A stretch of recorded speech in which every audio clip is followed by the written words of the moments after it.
içinde bu tespitinin yapılabilmesi için gerekçeleri yapacağım. Tespit yapıldıktan sonra kaplarının var. Bir defa gelecektir.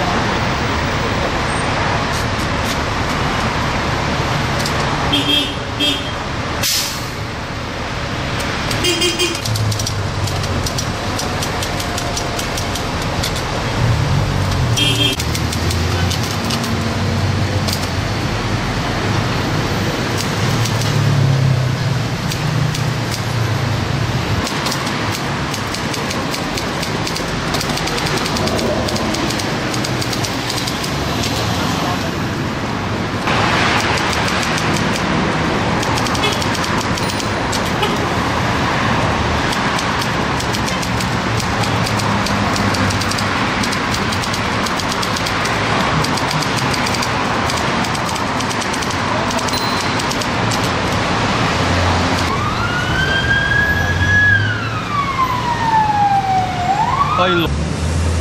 1971 yılından bu yana, yani 13 yaşından bu yana burası neresi? İstanbul Unkapanı Sosyal Güvenlik Merkezi'nin önü. Arduacılık yapmaktayım. Bir aradaki boşluk, askere gidiş gelişim oldu.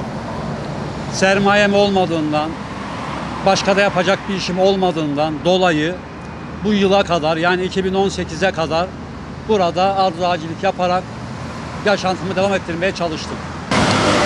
Benim kazancım bilgisayar daha nasıl diyelim icat edilmeden önce iyiydi. Yani 80'li yıllara kadar iyiydi.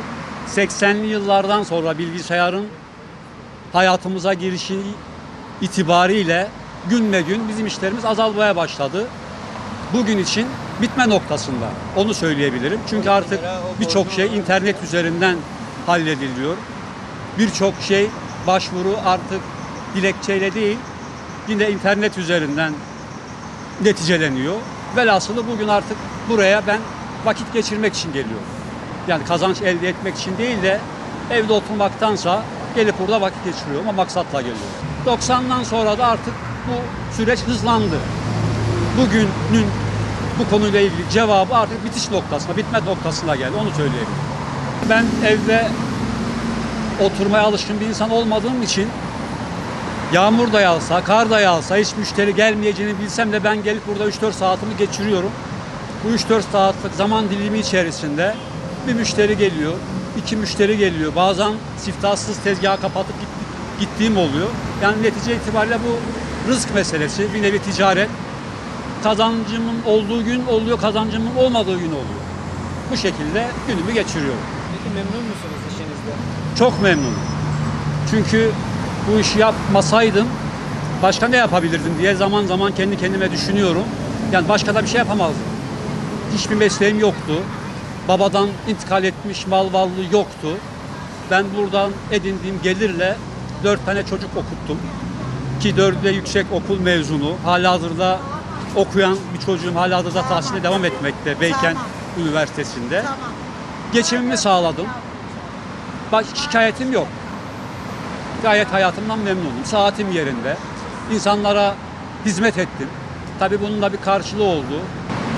Gençler ister Sabancı olsunlar, ister Koç olsunlar, ister Arduacı olsunlar, ne olurlarsa olsunlar, işlerine sahip çıksınlar, işlerini severek yapsınlar. Bu işin başarısı burada. Yani çok zengin olmak bir şey ifade etmiyor. Önemli olan helalından kazanabilmek ve bir emek sarf edebilmek. Zaten emeksiz kazanılan paranın da bereketi olmaz. O kazançlarında bir bereket olsun istiyorlarsa, ileriye dönük mutlu olmak için bir çabaları varsa işlerine sahip çıksınlar.